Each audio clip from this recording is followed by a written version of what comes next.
Hey guys, I am going to make this video to try to explain to you where the Pythagorean theorem came from. So this entire chapter is about the Pythagorean theorem, which is just a really special equation that we can use to try to find the length of all of the sides of a right triangle.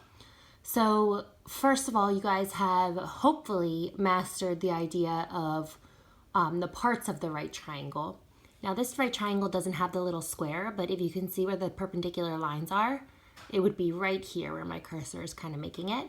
So we know that A and B represent the legs and that C represents the hypotenuse. The hypotenuse is the longest side and it lives always across from that right angle. So basically, Pythagoras was this Greek dude who has been credited with inventing this discovery, this Pythagorean theorem. It's named after him, even though they think that there were mathematicians that knew about it long before him.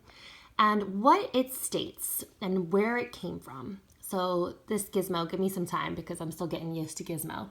But let's see, let's put the values. So let's put some measurements on here.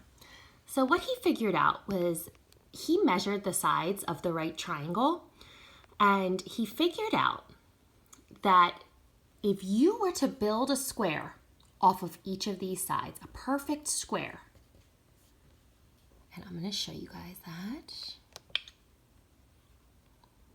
1 second, sorry. So he built these squares, and what he figured out is that if you were to add up the area of this square and this square, what do you notice? What does it give you? 400 plus 225. Yeah, it gives you the area of the square over here off the hypotenuse. So he figured out that if you square this number, this leg, and you add it to the square of this leg, it will equal the square of the hypotenuse. And it's kind of a crazy looking formula. It is over here.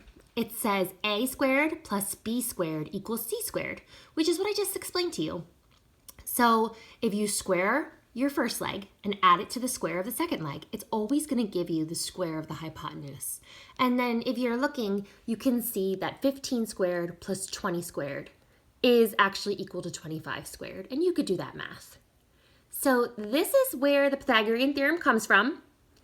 And just to be certain, the Pythagorean theorem is a squared plus b squared equals c squared. And we're going to work with this tomorrow, how you substitute into that equation and how you solve for a missing hypotenuse. But this was just an introductory lesson. So hopefully you had a nice, easy day, get you caught up on the other classes. We really miss you guys. Please don't hesitate to reach out if you need anything. Talk to you soon. Bye.